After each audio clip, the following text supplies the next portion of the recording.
ମକର ପୂର୍ବରୁ ଅଘଟଣା, ଯିଏ ଯୁଆଡ଼େ ପାଇଲେ ଦୌଡ଼ିଲେ। ସମଗ୍ର ଦେଶରେ ହିନ୍ଦୁମାନଙ୍କ ଦ୍ୱାରା ପାଳିତ କରାଯାଇଥିବା ପର୍ବ ମଧ୍ୟରୁ ମକର ସଂକ୍ରାନ୍ତି ଅନ୍ୟତମ।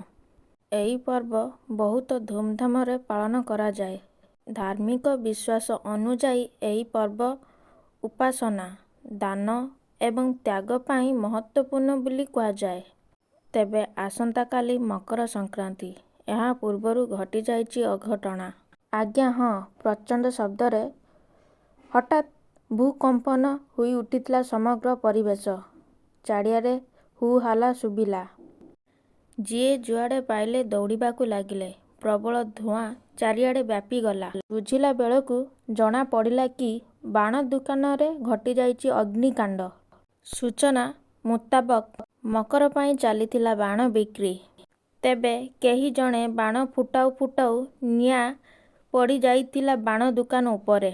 ଚାହୁଁ ଚାହୁଁ ନିଆଁ ଅନେକ ଦୋକାନରୁ ମଧ୍ୟ ବ୍ୟାପି ଯାଇଥିଲା। ଢୁ ଢା ଶବ୍ଦ ଶୁଣି ବାଣ ଦୋକାନ ଛାଡ଼ି ଜୀବନ ବିକଳରେ ଦୌଡ଼ିଥିଲେ ବାଣ ଦୋକାନୀ। ଏହିଭଳି ଘଟଣା ଦେଖିବାକୁ ମିଳିଛି ଝାଡ଼ଖଣ୍ଡ ରାଜ୍ୟରେ ଶ୍ୟାମସୁନ୍ଦରପୁର ଥାନା ଅନ୍ତର୍ଗତ କେଡ଼ିକୁଚା ସାପ୍ତାହିକ ହାଟରେ। ତେବେ ମକର ପାଇଁ 100ରୁ ଊର୍ଦ୍ଧ୍ୱ ବାଣ ଦୋକାନ ବିକ୍ରି କରିବାକୁ ଯାଇଥିଲା ବେଳେ ହଠାତ୍ ନିଆଁ ଲାଗି ଯାଇଥିଲା।